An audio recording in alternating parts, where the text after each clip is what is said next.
Everyone আসসালামু আলাইকুম। আপনারা কেমন আছেন? নিশ্চয়ই ভালো আছেন। তো আজকে আমি হাজির হয়ে গেলাম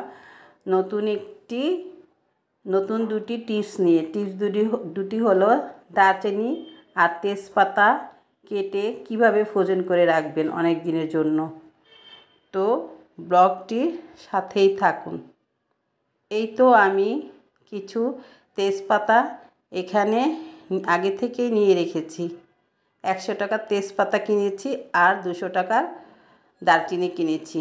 এগুলো এখন ছোট ছোট করে কেটে রেখে দেব। এগুলো দিয়ে গরুর মাংস, মুরগির মাংস, ভেজিটেবল, পোলাও এগুলোতে দেওয়া যায়। বড় বড় দিলে অনেক সময় ফেলে দিতে হয়, তাই ছোট ছোট করে আপনারা যদি কেটে রাখেন তাহলে অনেক সুবিধা হয় কাজের। তাই আমি এগুলো আজকে ছোট ছোট করে কেটে দেখিয়ে দিচ্ছি কিভাবে ফ্রোজেন করে রাখতে হবে।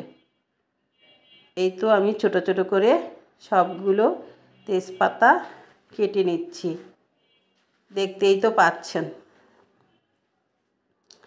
এগুলো কেটে নেওয়ার পরে বাটিতে সুন্দর করে রেখে দিতে হবে। এক এক বাটিতে এক এক ধরনের মশলা রেখে দিতে হবে। আজকে আমি এই দুটো মশলার টিপস দেখিয়ে দিলাম। এই তো আমি এখন গরম মশলাগুলো ছোট ছোট করে কেটে নিচ্ছি, দেখতেই তো পাচ্ছেন। দর্শক, আমার এই ভিডিওটা যদি আপনাদের ভালো লেগে থাকে তাহলে অবশ্যই একটা লাইক, শেয়ার, কমেন্টস এবং সাবস্ক্রাইব করবেন। এই তো আমি ছোট ছোট করে দারচিনিগুলো কেটে নিচ্ছি। এইভাবে যদি আপনারা সুন্দর করে দারচিনি বা তেজপাতা কেটে রাখেন অনেক দিন পর্যন্ত আপনাদের চলে যাবে।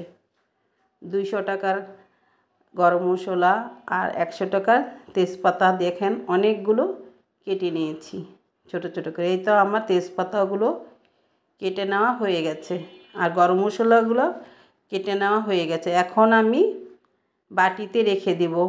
আমার আবার বয়ম নেই, এই জন্য আমি বাটিতে রেখে দিচ্ছি। আপনাদের বয়ম থাকলে বয়মও রাখতে পারেন।